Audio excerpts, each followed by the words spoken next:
Olá, seja bem-vindo aqui da nossa aula 3. Nós iremos falar dos mitos e verdades da suplementação nutricional, hoje falando da gordura para o corpo. Então, como é que isso funciona em relação ao nosso organismo e como isso quer dizer algo para a nossa saúde e como ela representa a nossa saúde ou não. Então, a gente vai falar disso hoje, da gordura ao corpo. Eu vou fixar aqui para a gente lembrar disso. Muitas pessoas, elas têm essa dúvida em relação, à questão da gordura, e por isso que nós elegemos esse tema. Então, eu queria agradecer você que está aqui com a gente nesse nosso terceiro dia. É sempre um prazer enorme a gente falar dessa questão da suplementação nutricional. No nosso primeiro dia nós tivemos mais de 1.500 pessoas, ontem nós tivemos mais de 900 pessoas, e é exatamente isso, isso é um filtro natural, a gente vai afunilando porque algumas pessoas, poucas pessoas querem ser exatamente um profissional capacitado. Então esse funil que está acontecendo é o que a gente espera, que no domingo aqueles que chegarem comigo serão exatamente os profissionais capacitados, aquele pessoal que está acima da média, e é essa a nossa ideia. Então, quem estiver comigo, quem vai comigo até domingo, coloca aqui profissional capacitado, que eu quero ver quem está comigo, quem vai comigo até domingo, nessa nossa conversa tão importante, uma coisa que enche meu coração de alegria de estar junto com vocês, e essa ideia de disputar aqui o mercado de trabalho com pessoas altamente capacitadas, pessoas muito bem formadas, essa é a nossa ideia. Então, manda um hashtag aqui para nós, profissional capacitado, para saber quem vai comigo até domingo. Então, olha aqui, já temos algumas aqui, Rotrabuco, Fortuna, já temos o Alexandre, as pessoas, a Bruna, profissional capacitado. Vamos juntos até domingo nessa nossa imersão aqui, mitos e verdades da suplementação nutricional. Eu queria agradecer vocês porque é uma realização estar aqui com vocês. Isso é uma coisa muito interessante. Então, se vocês têm aquele amigo, aquele colega de trabalho, aquela pessoa que gosta da suplementação nutricional, manda o aviãozinho para ele, chama ele para vir junto com a gente aqui, porque é exatamente isso. Quando você ajuda um colega de profissão, quando você ajuda uma pessoa que gosta do mesmo assunto que você não gera concorrência, você não gera competição, você gera admiração e respeito. Então convidem aquelas pessoas que você sabe que gosta dessa nossa área aqui para se juntar conosco nesse dia tão agradável que a gente vai falar da questão da gordura do nosso corpo, como ela é oxidada, como ela é processada, e vai ser bem interessante. Espero romper vários mitos aí com vocês.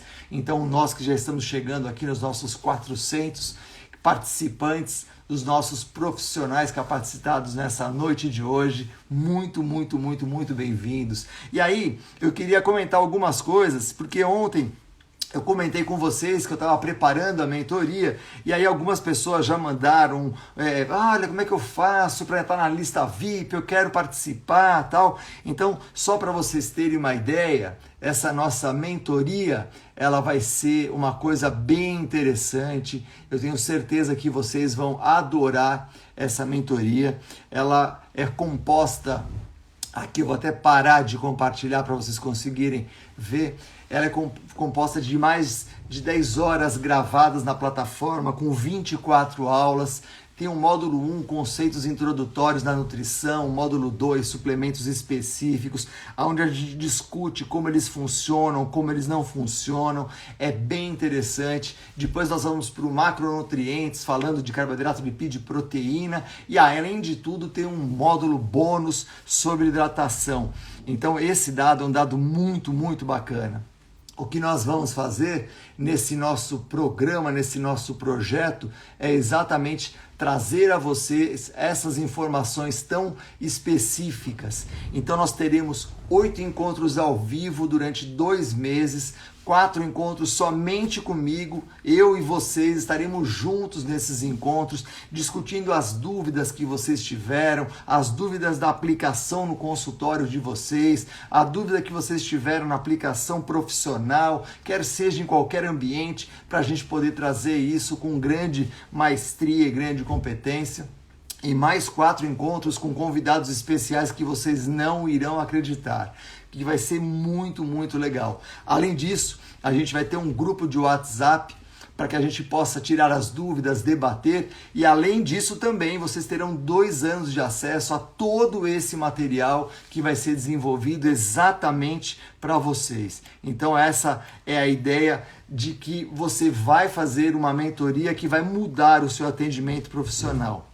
Isso foi um projeto meu ao longo desses mais de 30 anos de ciência, de pesquisa na área da suplementação nutricional. Eu sempre tive o sonho de fazer isso. Então a gente juntou toda essa informação, essas mais de 10.500 citações bibliográficas, esses mais de 200 artigos, esses mais de 10 livros que a gente tem publicado, colocou tudo isso num produto que pudesse entregar para você um diferencial, para que você possa ser efetivamente um profissional capacitado. É óbvio que um produto dessa envergadura, dessa robustez, ele não consegue ser um produto barato. Então a gente não sabe muito bem o valor dele ainda, a minha equipe está trabalhando em cima disso, mas vai ficar entre algo de R$ 1.500 a R$ 3.500, mas a gente está trabalhando de uma forma muito organizada para que todo mundo possa participar. A gente tem clareza que esse momento da pandemia é o momento onde a gente pode fazer esse profissional capacitado sair da pandemia muito melhor, muito mais forte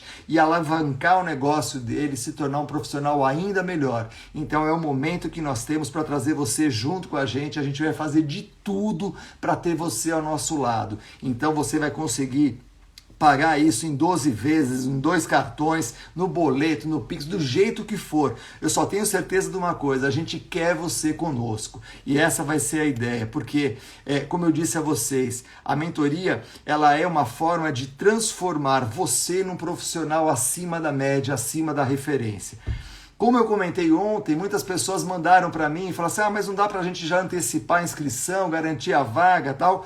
No finalzinho aqui da aula, a gente vai montar uma estratégia para criar uma lista VIP das pessoas que já estão interessadas e aí eu explico direitinho para vocês. Além disso, eu vou contar todos os bônus que a nossa equipe está montando para que a gente possa entregar muita coisa que vocês vão ficar muito felizes de participar dessa mentoria. Então, os meus mentorados vão ser pessoas muito diferenciadas nesse mercado de trabalho. Eu tenho certeza que vai ser um prazer enorme para todos nós. Nós vamos nos realizar nessa nossa nova situação. Então, não perca que no finalzinho da nossa aula de hoje, a gente vai comentar mais detalhes sobre isso.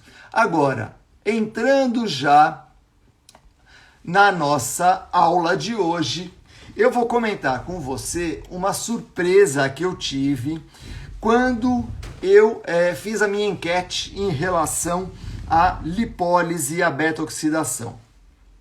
É um dado tão importante isso que eu vou falar, pessoal, porque o conhecimento desse assunto vai fazer a diferença na condução do seu trabalho amanhã, tá? O que acontece? O nosso corpo, ele armazena energia na forma de gordura. O nosso corpo armazena energia na forma de carboidrato. O nosso corpo só não armazena energia na forma de proteína. A proteína que tem no nosso corpo está fazendo alguma coisa, mas nós armazenamos energia na forma de gordura e na forma de carboidrato. E aí, o que nós temos? Nós temos 2 fenômenos. Nós temos o depósito de gordura de um lado e nós temos a queima de gordura do outro lado. Então, o depósito de um lado e a queima do outro lado. O que vai acontecer? Eu garantir a retirada de gordura do depósito não é a garantia de que essa gordura será queimada. Vocês estão comigo ou eu estou sozinho? Então, retirar a gordura do tecido adiposo não quer dizer queima de gordura. Vamos chamar isso de uma forma mais simples, A quebra da gordura não garante a sua queima. A queima da gordura é exatamente aonde ela se transforma em CO2 e água, ok? Tranquilo? Então, a quebra da gordura, tecnicamente, nós chamamos de lipólise. E a queima de gordura nós chamamos de beta-oxidação, tá? Então, lipólise é a quebra de gordura lá no tecido adiposo e a oxidação é quando ela é queimada no tecido muscular. Então, esse dado, ele faz a diferença e eu queria saber se todo mundo consegue entender essas duas colocações que eu fiz aqui. Lipólise, quebra da gordura, e beta-oxidação é a queima da gordura. Pode mandar sua dúvida aqui que eu quero saber se isso ficou claro para você. Porque de tudo que a gente vai falar, eu dependo exatamente desse conhecimento, tá? Lipólise, quebra a gordura no tecido adiposo. Queima, beta-oxidação, lá no tecido muscular. Ok? Tranquilo? E com isso a gente já faz a primeira explicação. Ninguém faz xixi de manteiga. O que eu quero dizer com isso? Quando você vai lá e faz uma drenagem linfática, tal, não sei o que sai do seu corpo? Normalmente você faz uma drenagem linfática, você vai lá e faz xixi depois. Porque quando você espreme o tecido muscular, você joga parte da água que está no seu músculo para o sistema circulatório. O seu rim, muito sabiamente, percebe aquele volume de água ali e fala, meu Deus do céu, isso vai aumentar minha pressão arterial. E daí ele filtra isso e joga na sua bexiga. E daí você faz xixi, tá? Então isso vai para o seu rim, joga para a bexiga e você faz xixi. Então essa água que você coloca para fora do seu organismo, ela é água. Ela não tem nada a ver com a gordura. Tá? Ninguém vai perder gordura na urina, tá? A gordura ela tem que ser oxidada, quebrada, e quando ela é oxidada, ela se transforma em CO2 e água, e aí você acaba perdendo esse CO2 da respiração, ok? Então, vamos ter claro isso, né? Ninguém faz xixi de manteiga. A Ana gostou aqui, né, Aninha? Ninguém faz xixi de manteiga. Por quê? Porque muitas pessoas falam, eu tô inchada, não sei o quê, eu vou lá fazer drenagem. Legal. A drenagem vai drenar água, né? Você não vai tirar a gordura dali, tá? A gordura ela vai continuar ali, firme, faceira, bela e formosa. Tá? Para sair dali, ela precisa ser quebrada. Ela passa pelo processo de lipólise. E aí vai chegar no tecido muscular e ela será oxidada. Tá? Ela sendo oxidada, a gente libera como CO2 e água. Tá claro isso, pessoal? Tranquilo? Sim ou não? Sim ou não? Sem dúvidas? Muito bem. E aí, pessoal, tem um dado que é relevantíssimo. Fala, Paulinho, tudo bem? Tem um dado que é relevantíssimo para essa nossa conversa de hoje. Qual é o dado que é relevantíssimo para essa conversa de hoje? Que as células de gordura, cada uma tem uma particularidade. Ou melhor, cada região do nosso corpo apresenta células de gordura com algumas particularidades. Por exemplo, quando eu pego a gordura visceral, essa gordura visceral ela é mais sensível à lipólise, a quebrar a gordura. Já a gordura femoral, ela é mais difícil de quebrar a gordura. Então, para a gente entender, nós homens temos mais gordura visceral. Meninas, vocês possuem mais gordura femoral. Meninas, vocês possuem mais gordura femoral durante o período reprodutivo.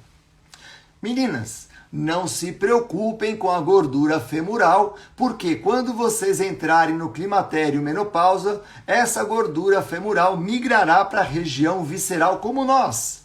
Então, toda vez que você olhar no espelho, ver aquela gordurinha que te incomoda na coxa, fiquem tranquilas que é questão de tempo que essa gordura vem parar no abdômen, na região visceral, quando vocês ingressarem na menopausa. E nós ficaremos lado a lado com o mesmo desafio.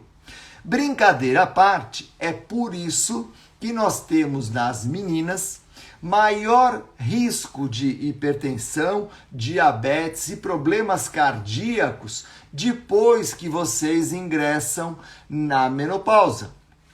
Até vocês ingressarem na menopausa, meninas, vocês estão protegidas pelo estrogênio. O hormônio de vocês protege vocês. Quando vocês diminuem esses hormônios, vocês ficam com uma relação parecida com a nossa de testosterona e estrogênio, e aí a gordura femoral vem para a região do aumento, vem para a região visceral. Então, para deixar claro, essa gordura visceral é mais fácil de ser quebrada do que a gordura femoral. Por quê? Porque a gordura visceral nas vísceras, no tecido adiposo visceral, nós temos uma quantidade de receptor beta-adrenérgico. Receptor beta-adrenérgico faz quebra da gordura, faz lipólise. Na coxa das meninas, nós temos muito receptor alfa-adrenérgico. Receptor alfa-adrenérgico faz inibição da quebra da gordura. Então, o que nós temos? Essa gordura femoral, ela é um desafio para ser quebrada. Já a gordura omental que nós temos, visceral, ela é mais sensível à ação dos hormônios e ela mais rapidamente ela é quebrada. Ela passa pela lipólise e aí a gente vai conseguir queimar com mais facilidade. Ah, mas espera aí, tem uma que fica no meio do caminho. Qual que é a gordura que fica no meio do caminho? A gordura que fica no meio do caminho é exatamente a gordura que fica abaixo da pele na região do nosso abdômen. Então, essa gordura que fica nessa região do abdômen é exatamente a gordura que fica entre as duas, entre a gordura femoral e a gordura visceral. Então, esse dado é um dado extremamente importante. Quando nós temos essa questão da gordura visceral, essa gordura visceral ela é mais fácil de ser hidrolisada. Já a gordura femoral tem um desafio para ser hidrolisado. Faz sentido isso? Tranquilos? Alguma dúvida? Sem dúvida alguma. Olha, qualquer coisa grita aqui, hein? Então, se houver a lipólise, consequentemente essa gordura vai para o músculo, onde acontecerá a beta-oxidação. E se não houver a beta-oxidação no músculo, o que acontecerá com essa gordura? Olha que pergunta legal da Janaína.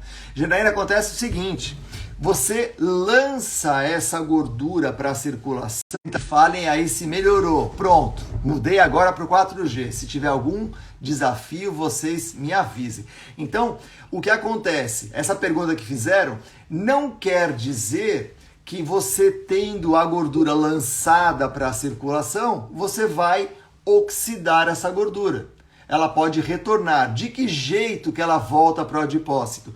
Primeiro, o fígado capta essa gordura na forma de ácido graxo, reesterifica, transforma em triacilglicerol, coloca uma capa de proteína em cima, transforma numa lipoproteína, manda para a circulação. Na circulação passa pela lipoproteína lipase, que fica no endotélio do sistema circulatório, que hidrolisa esse triacilglicerol e transforma em ácido graxo livre, e aí o músculo novamente, o tecido adiposo novamente capta esse ácido graxo, ou o músculo capta esse ácido graxo, e é assim que funciona. Então o nosso corpo, ele tem exatamente esse ajuste. Ele lança para a circulação e não necessariamente isso quer dizer que esta gordura vai ser queimada. Ela pode ser retornada ao tecido adiposo e voltar a fazer parte do tecido adiposo. Tá? Então, vamos ter isso claro, porque é muito importante que as pessoas entendam assim: ah, mas se eu tiver um suplemento nutricional que estimula a lipólise, ele vai garantir a queima da gordura? Não, ele vai garantir a lipólise, a quebra da gordura. A queima da gordura é exatamente o processo de beta-oxidação. Então eu posso ter a quebra sem ter a queima. Eu posso ter a queima daquilo que eu já tenho no músculo. Vocês sabiam disso? Eu não preciso necessariamente usar o lipídio que vem da circulação. Parte do que eu posso, parte do que eu preciso, eu posso usar das minhas reservas musculares. Então, o músculo tem uma certa quantidade de gordura que ele pode usar ali. E com isso, então, ele consegue usar já rapidamente essa gordura, independentemente da chegada de outras fontes de ácido graxo. Esse ponto é um ponto importante também. Quando nós pegamos uma pessoa que é treinada, por exemplo, o que acontece com ela? Uma pessoa treinada, ela tem maior reserva de gordura no tecido muscular e ela consegue rapidamente deixar essa gordura ser oxidada prioritariamente. Dani Coimbra, obrigado por estar aqui conosco. Então essa gordura, ela consegue ser oxidada mais rapidamente. Então um indivíduo que consegue melhorar a sua capacidade de treino, vai progressivamente aumentando a reserva de gordura muscular. Qual a grande vantagem que nós temos que essa gordura fique no tecido muscular? No tecido muscular, essa gordura ela fica mais rapidamente disponível para ser oxidada. Então, um indivíduo treinado, ele consegue dar prioridade para essa oxidação de gordura muito precocemente. Ele acaba não dependendo das gorduras que chegam pelo sistema circulatório. Ele pode priorizar exatamente essa gordura que já está depositada ali no tecido muscular. Então, voltando à história, eu começo a treinar hoje, começo a correr hoje. O que vai acontecer? O meu organismo, primeiro, vai aumentando a capacidade de mobilização de gordura e vai conseguindo aumentar a quantidade de gordura disponível para o sistema circulatório. Isso garante a queima? Não garante a queima. Isso garante a disponibilidade. Aí eu continuo treinando, meu músculo vai aumentando o número e tamanho de mitocôndrias. Com isso eu consigo ir aumentando a minha quantidade de gordura sendo queimada no meu tecido muscular. Então, esse dado é um dado importante. O efeito do treinamento, ele impacta nas duas situações. Primeiro, na capacidade de remoção de lipídios e na capacidade de oxidação de gordura. Agora, quando eu tenho um suplemento, por exemplo, cafeína, a cafeína ela tem um papel importante lá no tecido adiposo. O que faz a cafeína? A cafeína ela age no tecido adiposo numa enzima chamada fosfodiesterase. Bonito esse nome, não? Dá para dar o nome para o filho. Ah, é fosfodiesterase, vem aqui, meu filho. Então, essa fosfodiesterase, o que ela faz? Ela transforma o AMP cíclico em AMP. Então, ela desliga o processo de quebra das moléculas de gordura. Então, quando eu tenho atividade da fosfodiesterase, eu vou transformando a AMP cíclico em AMP e aí eu vou perdendo a minha capacidade de quebrar gordura. O que faz a cafeína? A cafeína vai lá e, pumba, inibe a fosfodiesterase. Ao inibir a fosfodiesterase, o que faz a cafeína? Mantém uma concentração de AMP cíclico aumentada. Aumentando a concentração de AMP cíclico, eu consigo, com isso, aumentar a minha quebra das moléculas de gordura. Faz sentido isso, pessoal? Sim ou não?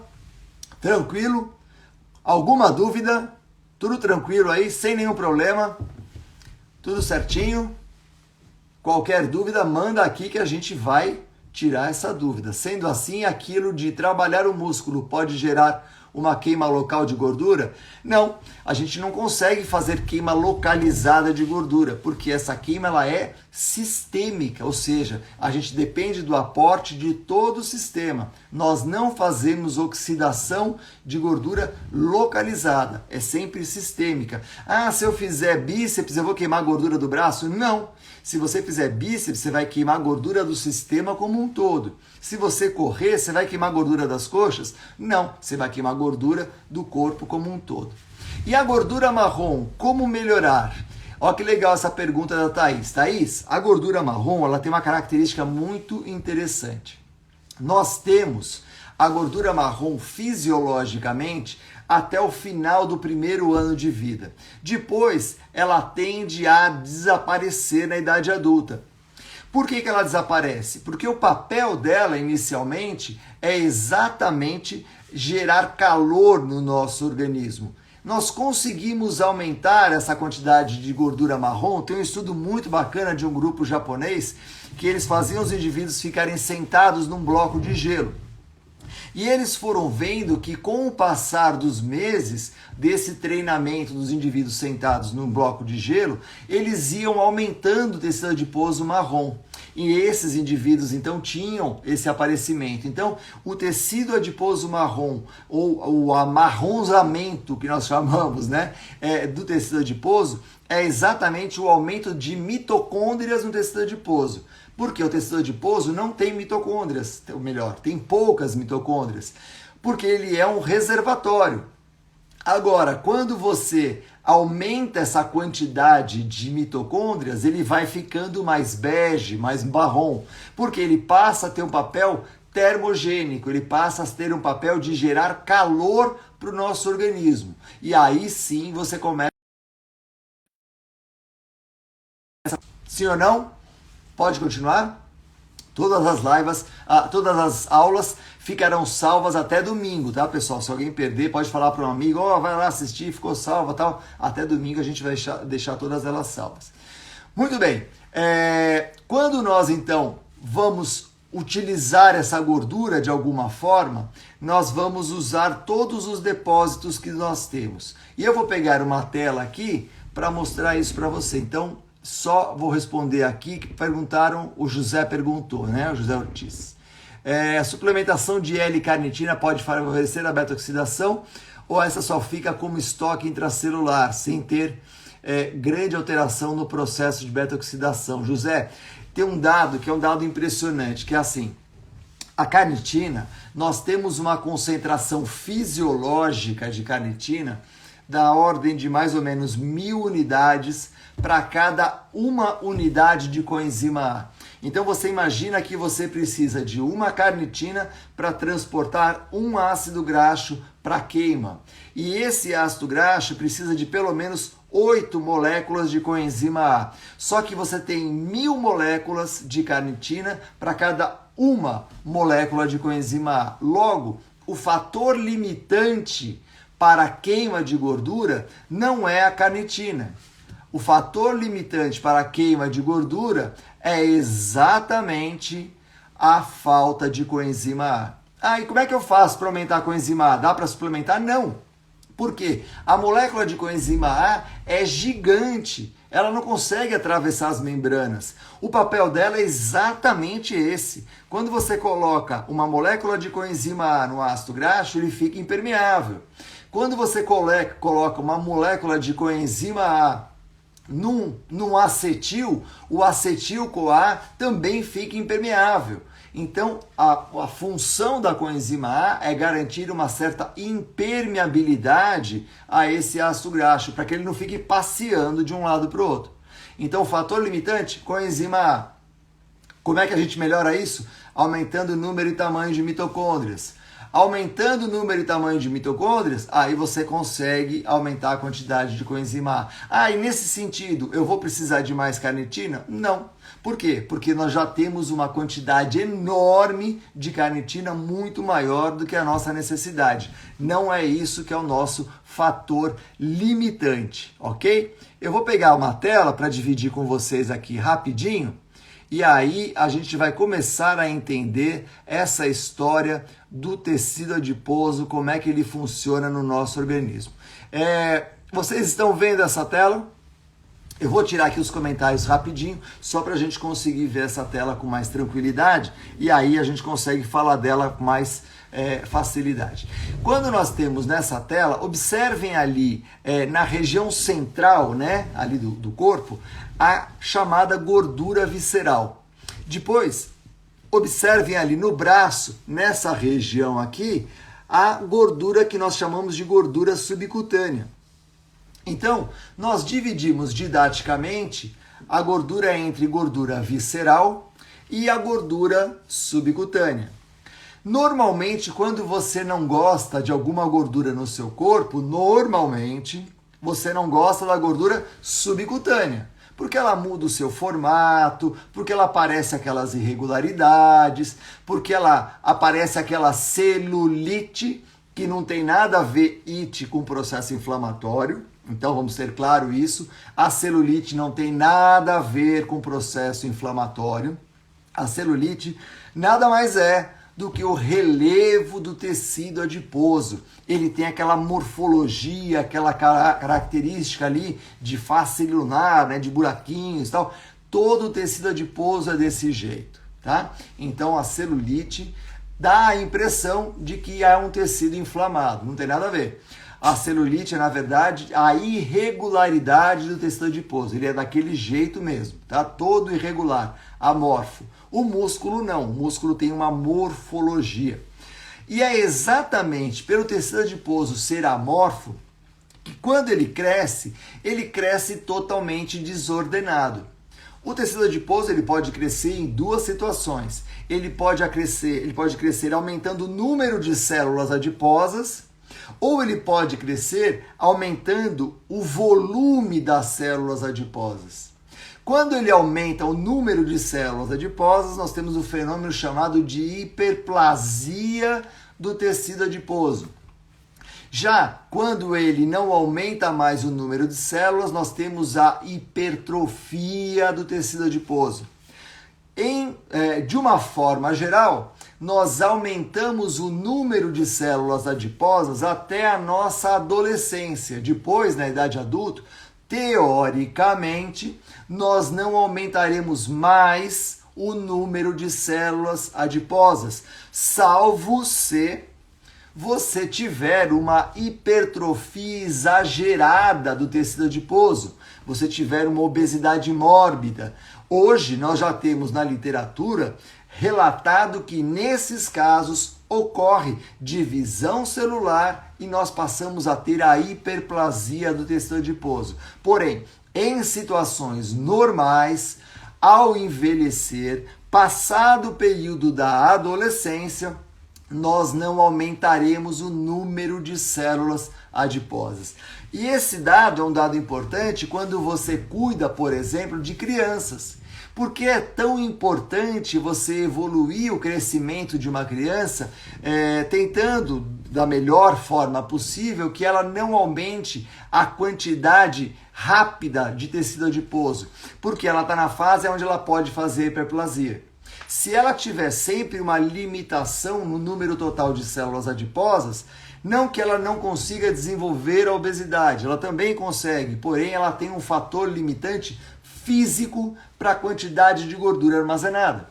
Então esse dado é um dado importante. O cuidado que a gente precisa ter exatamente no crescimento dessa criança.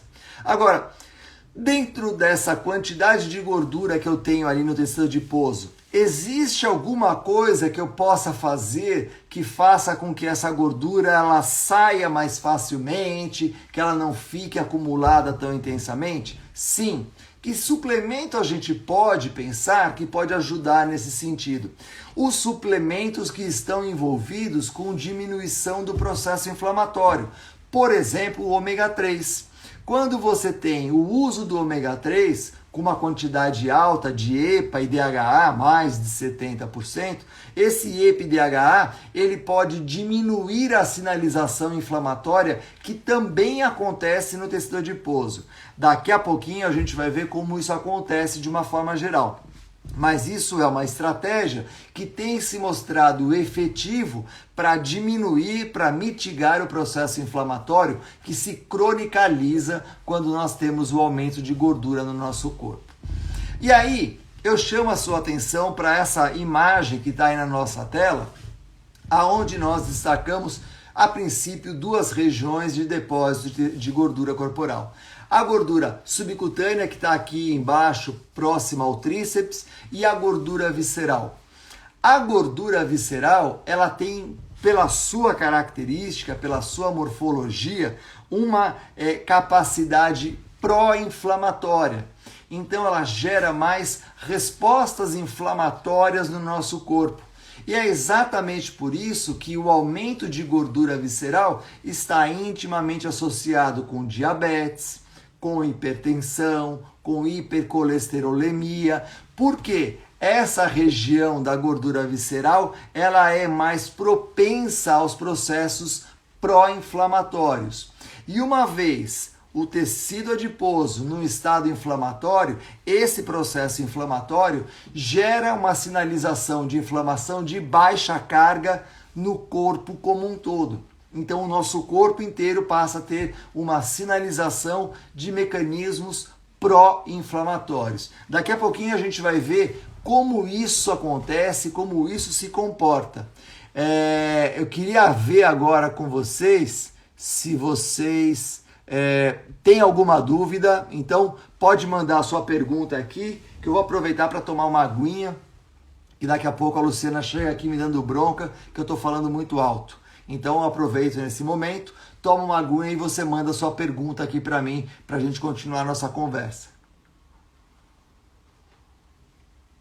Obrigado, Lucas. Tudo certo? Olha que legal, gestante também pode fazer hiperplasia? A gestante tem uma coisa muito interessante em relação à adiposidade. As mulheres, elas aumentam a quantidade de gordura visceral em dois momentos da vida. Primeiro momento, gestação. E o segundo momento é exatamente na menopausa. Então, as mulheres têm exatamente dois momentos onde ela consegue aumentar essa gordura visceral: gestação e menopausa.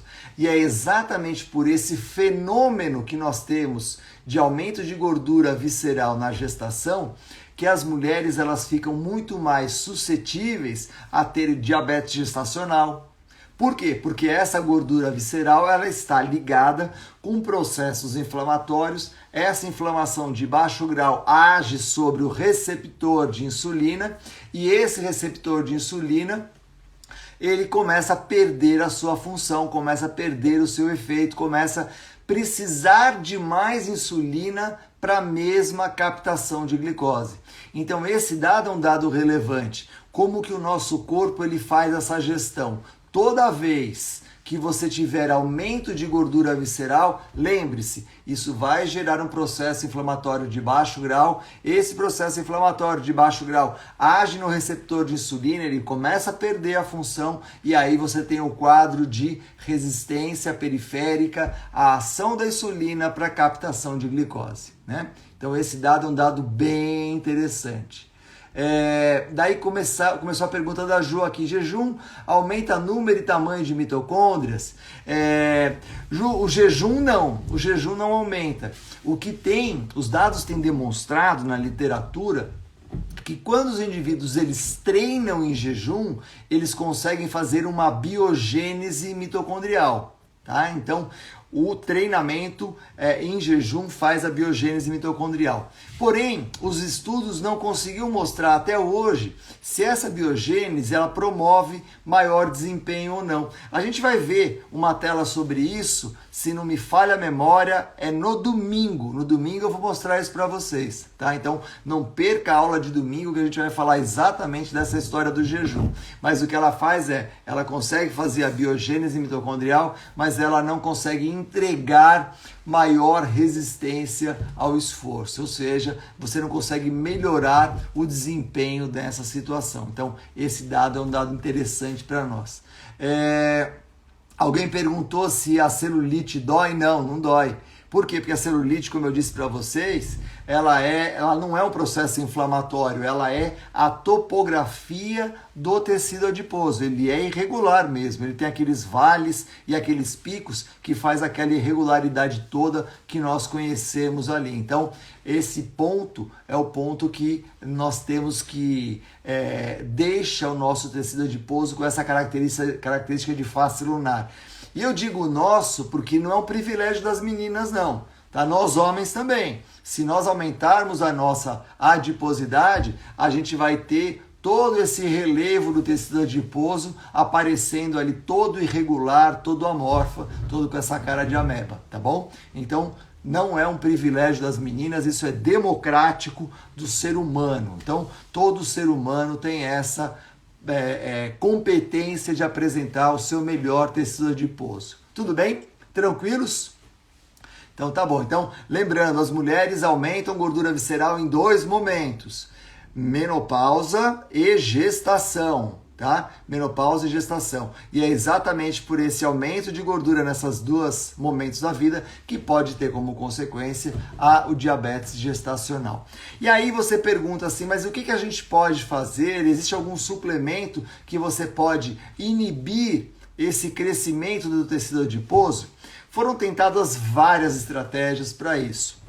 Uma das estratégias até foi a utilização de anti-inflamatório não esteroidal, para ver se este anti-inflamatório não esteroidal poderia promover a redução do processo inflamatório e a partir dali você teria menor quantidade de gordura visceral, né?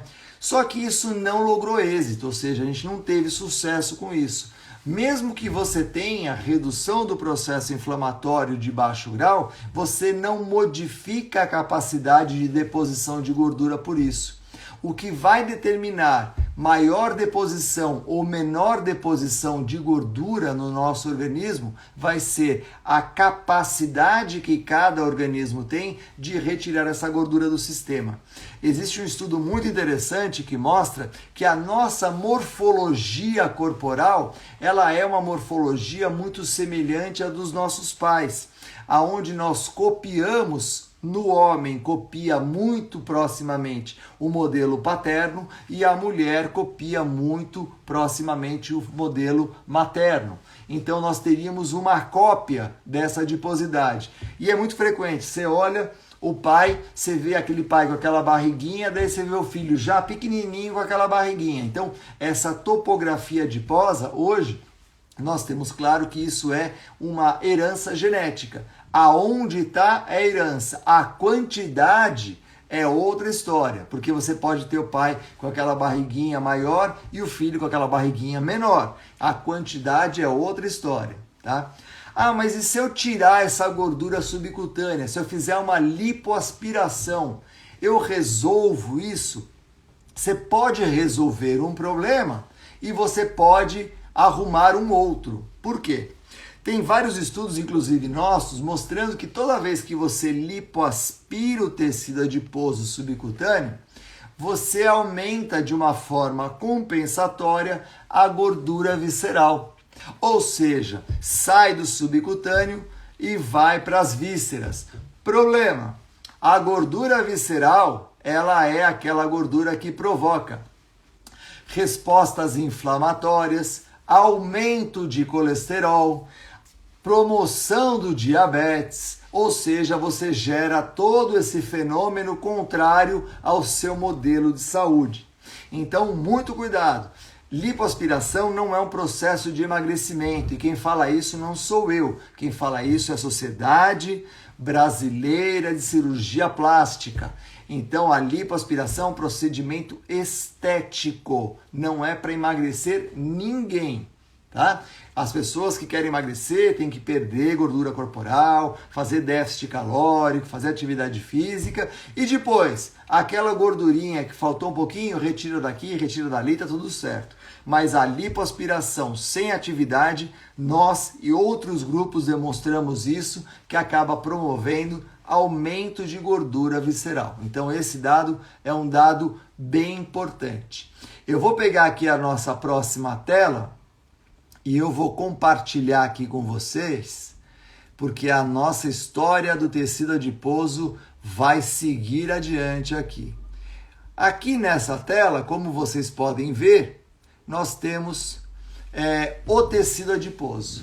E aí nós temos o tecido adiposo e ele está dividido ali em 3 grupos, como vocês podem ver, né? No primeiro grupo, tecido adiposo normal, gordura visceral normal. E aí, pessoal, uma coisa interessante. Você que trabalha na sua clínica, você que é personal e você avalia o seu cliente por dobra cutânea e por circunferência, você não consegue medir a gordura visceral, porém você consegue ter uma boa estimativa dessa gordura visceral ao fazer a medida da circunferência no mesmo ponto que você mede a dobra cutânea. Por quê? Porque como vocês podem ver nessa tela que vocês estão aí na frente de vocês, a gordura subcutânea ela fica no entorno dessa região. Se você mede a dobra no mesmo ponto que você mede a circunferência e o seu cliente, o seu paciente teve um aumento de cintura e redução da dobra, é aumento de gordura visceral. Agora, se ele teve redução da circunferência de cintura, redução da dobra, ele teve redução de gordura subcutânea e de gordura visceral. Você não consegue dar um número para ele, você não consegue quantificar isso, você pode aferir que houve redução. E esse dado é um dado relevante porque a gordura visceral ela tem uma característica muito interessante. Ela está intimamente relacionada com o aumento de colesterol.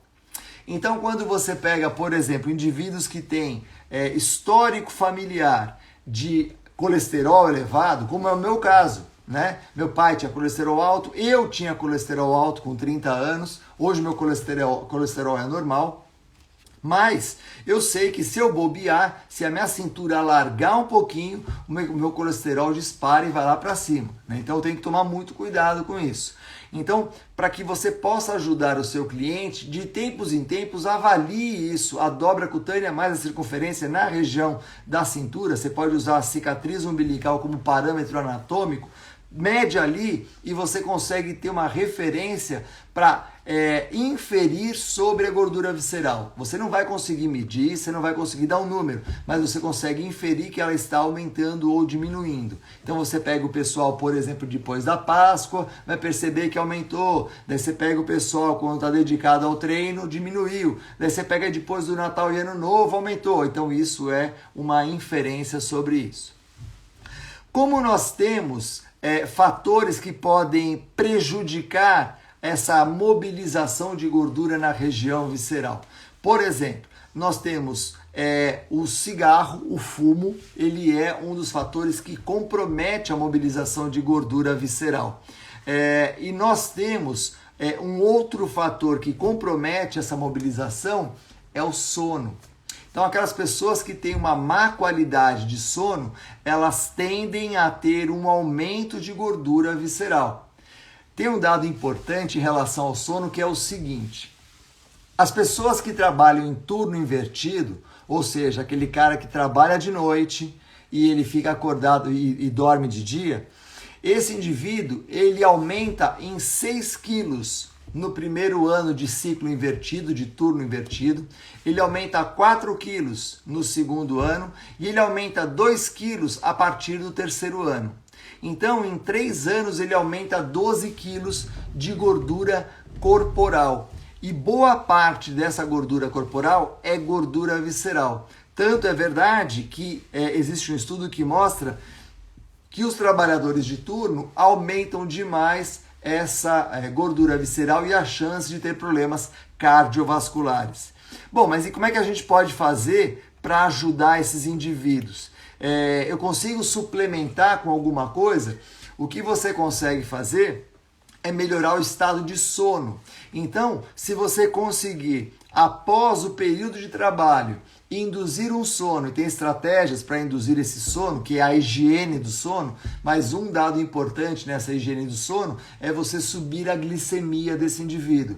Então ele termina o momento do trabalho dele, ele consome alimentos contendo carboidrato, é lógico que subir a glicemia não é para ir 200, né, mas ele recuperar a glicemia dele, isso induz o sono.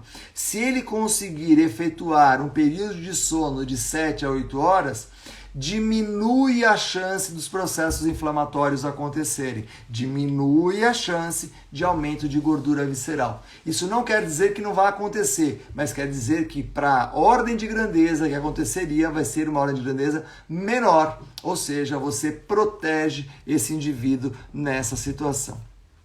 Quando nós temos esse aumento de gordura visceral, essa gordura visceral também ela invade o tecido hepático e gera esteatose hepática. A esteatose hepática, eu até brinco, eu falo isso, né? Se você fosse um ganso e morasse na França, isso seria valorizado, porque lá esse é o foie gras, né? O fígado gorduroso. Mas não sendo um ganso e não morando na França, isso não tem valor, pelo contrário, só tem um lado ruim. Porque essa esteatose hepática ela vai fazer um dado interessante. Você começa a fazer pequenas lesões sobre o fígado e uma das consequências dessa esteatose é você começar a ter aumento de ferro circulante. Por quê? Porque você faz a lesão hepática, essa lesão ela libera esse ferro para o sistema e você vai aumentar esse ferro circulante. Pode aumentar ferro circulante, pode aumentar a ferritina circulante, porque a gente tem uma quantidade grande de apoferritina, colocou o ferro, ferritina. Então você pode ter como manifestação exatamente isso. Essa gordura visceral, como eu disse a vocês, ela é muito mais suscetível à lipólise. Então, como eu consigo mobilizar essa gordura visceral? Quando eu faço um treinamento onde eu flutuo a intensidade. Quando eu faço o famoso HIIT de hoje, ou quando você faz o antigo fat lack, né, ou o forte e fraco, que você flutua a intensidade, o organismo não identifica o que está acontecendo ali e ele faz uma descarga adrenérgica maior e ele consegue mobilizar gordura dessa região. Mobilizar não é oxidar. Mobilizar é fazer a lipólise. A queima é a beta-oxidação. Para que ele tenha a beta-oxidação depois, nós precisamos fazer a atividade física mais prolongada e mais intensa. E aí você consegue fazer essa beta-oxidação. Nessa tela, uma coisa que a gente observa claramente é que quando nós temos o aumento da gordura visceral, o que ela provoca? Ela provoca o adensamento das estruturas de gordura, ou seja, elas ficam todas mais juntinhas ali. E é isso que vai começar a gerar o processo inflamatório que eu vou discutir com vocês na próxima tela. Eu vou parar de compartilhar e vou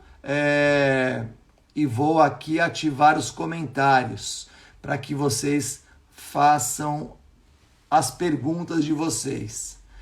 Pode falar, pessoal. Enquanto isso, eu vou tomando água para conseguir manter minha voz. Qual a dúvida? Pode mandar aqui.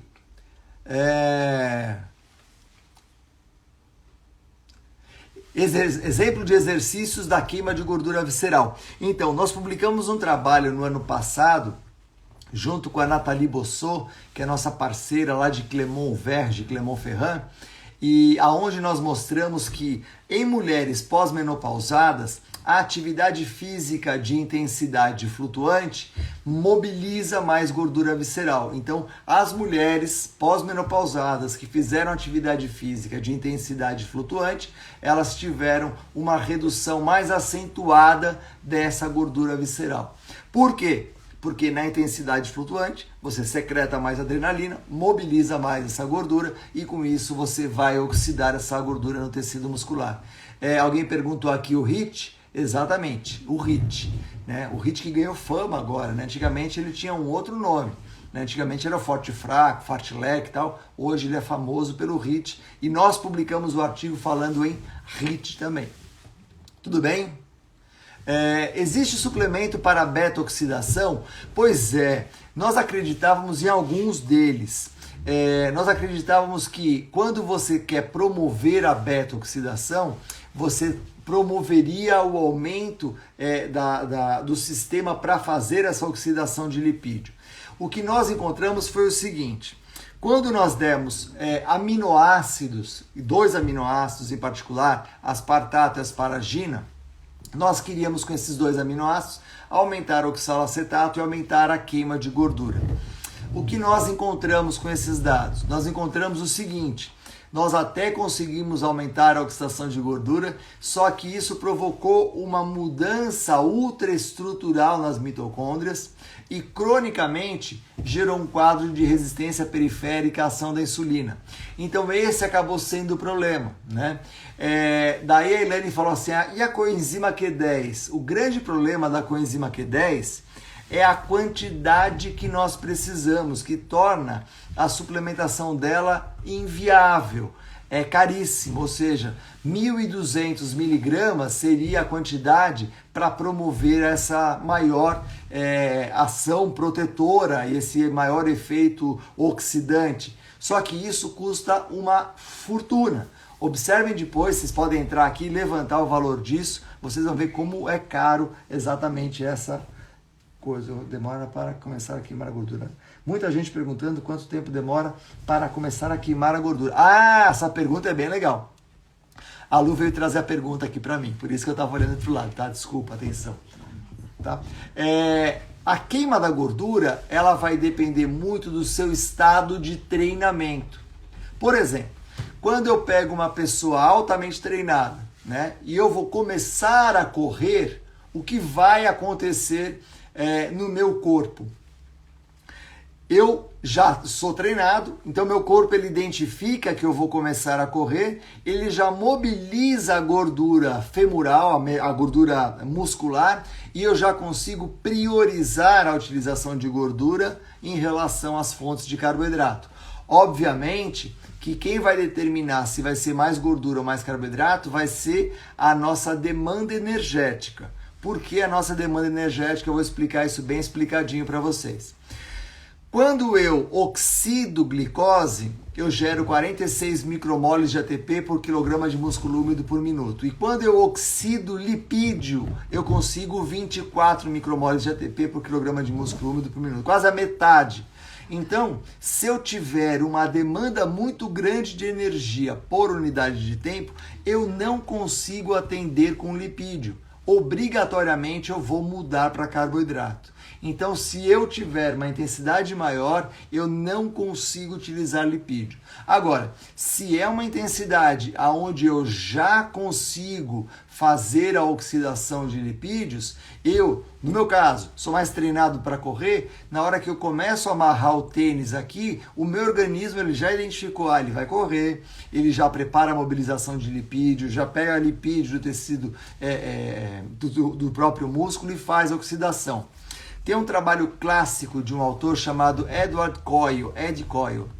O Ed Coyle, ele fez o pós-doc no mesmo lugar que eu fiz, só que ele fez alguns anos antes. E o Ed fez um trabalho muito bacana. Ele mostrou que quando os indivíduos eles vão treinando, exatamente a quantidade de gordura que vai saindo do sistema circulatório é a mesma que vai aumentando no tecido muscular. Isso quer dizer o quê? Que quando você treina, você prepara o seu corpo para atender a necessidade de energia muito mais rapidamente. E essa energia ela chega exatamente pela utilização de lipídios. Então, quando vocês perguntarem para mim quanto tempo leva para eu ter um predomínio de lipídio, a resposta é: depende do seu grau de treinamento. Se você é mais treinado, isso acontece mais rapidamente. Agora, quando eu tenho uma capacidade de treino menor, eu vou ter um predomínio que vai levar mais tempo. E é óbvio que todas as fontes de energia, elas atuam concomitantemente. Eu estou sempre usando carboidrato, usando lipídio, usando ATP-CP, só que eu vou fazendo um mix dessas fontes de energia, dando predomínio para aquela que é mais eficiente para aquela intensidade de esforço que eu estou fazendo. Então, esse dado é um dado bem interessante, porque a gente consegue distinguir que todo o organismo ele consegue usar as fontes de energia das mais variadas possíveis. A prevalência de uma sobre a outra vai ser determinante pela intensidade do esforço. Quando eu tiver uma intensidade maior, eu terei uma chance maior de utilizar carboidrato. Quando a intensidade for menor, eu terei uma chance maior de utilizar lipídio. Como o alcoolismo influencia na gordura corporal? Essa pergunta ela é bem interessante, porque não só o alcoolismo, mas o consumo de álcool, de uma forma geral, ele é processado no fígado, e no fígado pela enzima álcool desidrogenase. Essa enzima álcool desidrogenase vai transformar esse álcool em acetilcoenzima A. E essa acetilcoenzima A, ela vai ser estocada ou vai ser transformada em lipídio. E aumentando o lipídio, esse lipídio ele pode ficar ali próximo ao fígado, gerando a esteatose hepática, ou pode ir para o sistema circulatório. Na grande maioria das vezes, permanece próximo do fígado, promove a esteatose hepática e pode começar a agravar a lesão que se faz na estrutura hepática. Então, o álcool ele acaba sendo uma matéria-prima muito eficiente para a geração de gordura. O álcool ele só perde para a gordura em gerar gordura no nosso corpo. Qual é o nutriente mais eficiente para gerar gordura? Gordura. Depois, o álcool. Tá? Então, o álcool, até falaram que o álcool tem 7 quilocalorias por grama, mas independentemente da quantidade calórica, a eficiência metabólica dele para gerar gordura é fenomenal. Só perde para a própria gordura, que aí sim já está lá pronta, não tem custo de transformação, é só guardar e está tudo certo. Tudo bem? Tranquilo? Como ajudar o paciente com esteatose de 50 anos? Então, um dado interessante em relação ao metabolismo de lipídios é que nós dependemos muito do tecido muscular. Isso quer dizer o seguinte: no passado a gente imaginava que para melhorar um quadro de esteatose hepática ou mesmo de gordura corporal como um todo era só o trabalho aeróbio. Hoje nós sabemos que nós dependemos intensamente da quantidade de massa muscular. Então, se eu aumento a minha quantidade de tecido muscular, eu tenho proporcionalmente aumento de LPL, eu tenho aumento da retirada de lipídios circulantes e eu tenho uma tendência a reduzir o colesterol circulante. Eu tenho uma tendência a reduzir a quantidade de gordura no fígado. Então, o segredo para que eu tenha essa retirada de gordura depositada no fígado, ou essa gordura circulante, como colesterol, LDL, VLDL e tal, é o aumento de massa muscular. E isso faz a diferença. Perguntaram aqui sobre o efeito EPOC. Hoje em dia o termo EPOC a gente acaba não utilizando muito, mas o conceito ele continua sendo válido, que é exatamente o fato de você mexer no equilíbrio no organismo, fazendo uma atividade física intensa e isso gerando um desequilíbrio que vai continuar depois do exercício. Então, o conceito de EPOC ele hoje é menos utilizado, mas ele traz ainda uma informação importante. Sempre que você faz uma atividade física intensa, você acaba gerando um desequilíbrio das estruturas corporais como um todo e acaba custando mais energia para o organismo trazer de volta para o estado de repouso que nós tínhamos. Então, esse é um dado muito relevante. Então, a atividade de intensidade flutuante, ela vai ter benefício nesse sentido. Aeróbio antes ou depois do treino de força para perda de gordura? Então, esse dado é um dado interessante pelo seguinte, muitas pessoas querem fazer o aeróbio junto com a musculação. Daí perguntam, tem treinamento concorrente? A gente vê que ele é muito pequeno, ele normalmente é da musculação para a corrida e menos da corrida para a musculação. Ou ele é mais da musculação para o aeróbio do que do aeróbio para a musculação. Por que isso? Pelo cansaço neuromuscular que nós temos. Quando você faz a musculação, você trabalha centros neurológicos superiores. Já o trabalho aeróbio, você faz gânglio de base. Então você não tem esse efeito que você tem na outra situação. O que o Felipe falou aqui? Chocolate meio amargo, pós-menopausadas e gordura visceral. Então, o chocolate meio amargo, Fê, uma característica que ele tem é que, e até tem uma história interessante, eu vou contar para vocês aqui. Existe uma briga entre a França e a Suíça contra os belgas, porque na Bélgica chocolate é um produto de origem vegetal, enquanto que na França e na Suíça, por serem grandes produtores de leite, é sempre uma combinação de cacau com leite. Então, quando nós temos ali os problemas hepáticos ou temos excesso de gordura corporal, todo chocolate que for mais rico em cacau, ele tem maior quantidade de gordura. Porém, ele tem um dado interessante. Ele tem uma concentração importante de anandamida que age no sistema nervoso central, diminuindo a ansiedade, diminuindo a fome. Então, utilizar o chocolate com uma grande concentração de cacau, ele pode ser um grande aliado para inibir essa ansiedade que nós temos. Esse trabalho foi um trabalho muito bem feito, foi publicado na Nature já há alguns anos atrás, mas mostra exatamente o chocolate como um potente ansiolítico. Então, a gente agora tem a desculpa para consumir chocolate. Mas por que você vai consumir chocolate? Eu estou muito ansioso hoje, eu preciso de um chocolatinho. Tem esse apelo. Você tem até uma base científica para justificar exatamente o consumo de chocolate para isso. Tudo bem? Tranquilos? Muito bem. Eu vou voltar aqui na tela, tem mais uma tela que eu queria dividir com vocês, que é uma tela muito legal e ela vai explicar para nós exatamente o fenômeno que nós temos quando nós geramos o processo inflamatório desativar. Pronto. O processo inflamatório. Se vocês olharem nessa tela, olha que bonito que é essa tela, que interessante. Essa tela, ela mostra o seguinte, nós temos o tecido adiposo ali, né?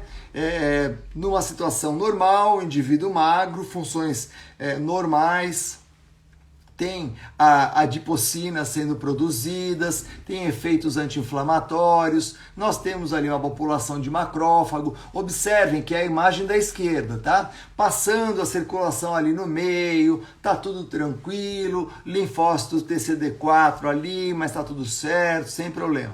Eu vou aumentando a gordura, o que vai acontecendo? Eu começo a estrangular o sistema circulatório e aquela gordurinha que estava lá no meio, ela começa a ficar com falta de ar, né? Eu vou aumentando, fazendo uma hipertrofia do tecido adiposo e aí eu vou estrangulando e esse tecido adiposo começa a ficar espremido ali. É exatamente esse efeito de ficar espremido ali que gera um fenômeno aonde nós temos uma diminuição da circulação no entorno da célula adiposa central, essa que está bem no meio, que é a imagem à direita de vocês. Quando isso acontece, essa célula adiposa central, ela começa a morrer. Ou seja, no momento em que ela começa a morrer, nós começamos a atacá-la com uma quantidade enorme de macrófagos. E os macrófagos vão atacando, gerando um processo inflamatório em volta dela. É exatamente esse processo inflamatório de baixa carga. O que ela faz? Você aumenta essa quantidade de macrófagos, eles começam a gerar o processo inflamatório ali no meio da célula adiposa, essa célula adiposa começa a morrer e eu começo a gerar uma quantidade enorme de citocinas pró-inflamatórias. Esse fenômeno, ele recebe o nome de Crown-like structure. O que é Crown-like structure? Ficou famoso o Crown porque a gente teve agora o seriado The Crown, né? Então todo mundo sabe que é coroa, mas ele é uma estrutura parecida com a coroa. É exatamente esse fenômeno que faz com que essa inflamação ela seja sistematizada, ela vai para todo o organismo, exatamente por essa morte do tecido adiposo que a gente tem ali. Podem mandar as suas perguntas aqui, porque agora eu coloquei essa tela ela é muito legal, eu acho que isso explica muito bem todo o processo inflamatório do tecido adiposo e explica por que quando o indivíduo vai ganhando gordura corporal, principalmente a gordura visceral, ele vai aumentando TNF-alfa, ele vai aumentando todas as citocinas pró-inflamatórias, e isso é que faz com que o indivíduo faça esse aumento da gordura sistêmica. Então, o que é o aumento da gordura sistêmica? Ele vai gerando resistência periférica, ação da insulina em quase todo o organismo e começa a sobrar energia para todas as células adiposas corporais. Então, ele vai engordando o indivíduo como um todo. Mas tudo isso tem início nessa gordura visceral. É exatamente a gordura visceral que você tem esse efeito que desencadeia o processo que vai aumentar a produção de citocinas pró-inflamatórias. Tudo bem? Dúvidas? Fala um pouco sobre o efeito sanfona. Esse efeito sanfona, ele é um efeito interessante e a Lulancha e a Rô Carbonari abordam isso com muita competência no curso delas de comportamento alimentar e coach nutricional, porque isso tem muita relação com o comportamento alimentar. O que acontece no caso do efeito sanfona? Quando eu fico proibido de consumir um alimento, eu gero um mecanismo neurológico de estímulo do consumo daquele alimento. E normalmente esses alimentos são os alimentos mais hedônicos, os alimentos mais ricos em gordura. E quando a gente fica com aquele alimento proibido, o que acaba acontecendo? Quando você consome, você tem a sensação de culpa. E você precisa de uma recompensa muito rápida que te dê prazer, que vai ser comer mais um pedaço daquele alimento. E aí você faz aquele consumo numa velocidade muito alta, até que você tenha o maior prazer, que é acabar com aquele alimento. E aí você fala, ufa, que bom que acabou. Então, esse fenômeno do efeito sanfona, ele está muito relacionado com a privação calórica. E na gordura corporal, como é que funciona isso? Toda vez que você reduz demais a gordura corporal, quando você reduz demais a gordura corporal, nós modulamos a nossa secreção de leptina. Ao modular a secreção de leptina, nós induzimos no hipotálamo um modelo chamado de hipótese lipostática da saciedade. Como funciona essa hipótese? Eu vou precisar resgatar uma quantidade de leptina que informe o meu sistema nervoso central que eu voltei para o meu default de gordura corporal. Quando eu alcanço isso, daí eu paro de comer. Então essa brincadeira de comer em grande quantidade, parar de comer em grande quantidade, vai fazendo com que esse equilíbrio da leptina, ele vai sendo alterado. E cada vez mais você precisa de mais leptina. E a tendência dessa curva é uma tendência crescente. O indivíduo ele vai subindo progressivamente na quantidade de gordura corporal. E isso acaba sendo ruim, porque é exatamente esse fenômeno que faz ele começar a ficar mais suscetível a diabetes, mais suscetível a uma série de doenças, para vários fenômenos como hipertensão e por aí vai. Então esses dados são dados bem importantes. Pacientes bariátricos pós-perda de peso, porém mantendo hábitos alimentares ruins. Deixa eu pegar aqui que andou. O que acaba acontecendo?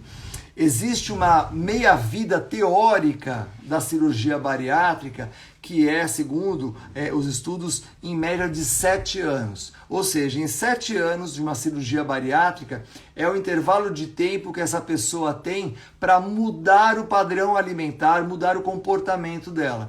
Porém, nós temos claro hoje que o consumo de alimentos é um comportamento que, quando ele não é atendido, ele se manifesta de uma outra forma.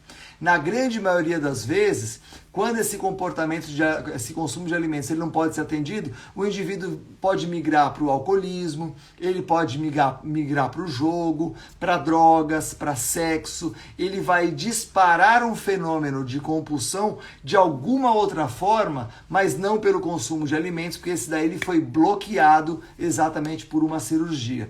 Então, a questão da cirurgia bariátrica é ainda hoje um grande questionamento que nós temos na literatura, e esse dado é sempre um motivo de muita investigação, de muito interesse. Um dado que nós temos muito claro na cirurgia bariátrica é muito importante o indivíduo iniciar um programa de treinamento antes da cirurgia, porque no pós-cirúrgico ele vai perder muita massa muscular. Se ele não tiver uma competência de treino, ele vai perder muita massa muscular no primeiro momento e todo o ganho que ele pode ter em termos de saúde vai ficar muito lento, vai depender de uma quantidade enorme de anos para isso aparecer novamente. Então, é sempre um desafio para essa situação da cirurgia bariátrica. Tudo bem?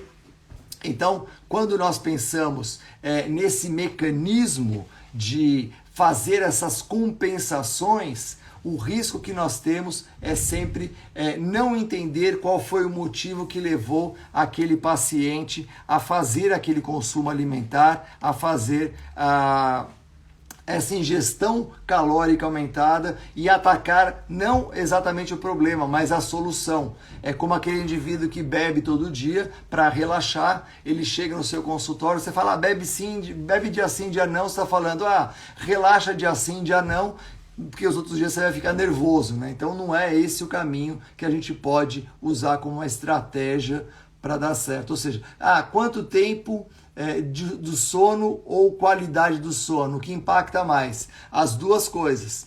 As duas coisas, tanto o tempo do sono quanto a qualidade do sono. Então esse dado é um dado muito importante, que nós precisamos das duas coisas para colocar isso num pacote só. Né? Se nós tivermos só uma delas, acaba não dando certo. Tudo bem?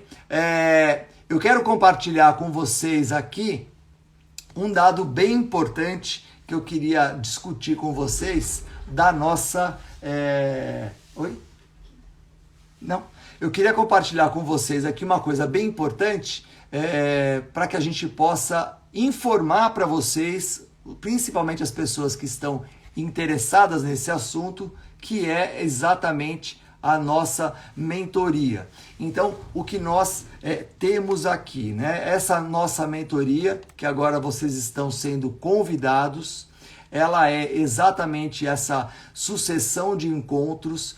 E aí, o que a gente está criando, o que o pessoal criou enquanto eu estava aqui falando com vocês, uma sequência de bônus para aqueles que tiverem interesse em participar com a gente dessa nossa mentoria. Então, os meus mentorados vão ter essa bonificação. Então, o primeiro ano de acesso, os 70 primeiros, eles vão ter 1 ano a mais de acesso. Então, a mentoria tem 2 anos de acesso e passará a ter 3 para os 70 primeiros. Os 20 primeiros vai receber este livro aqui de suplementação nutricional, autografado para mim, com uma dedicatória especial para você. Então, eu espero você nessa situação, sendo meu mentorado para isso. E além disso, tem um dado que nós vamos fazer a partir de agora, que é criar uma lista VIP. E como é que vai funcionar essa lista VIP? A partir desse momento, tá lá no meu Instagram.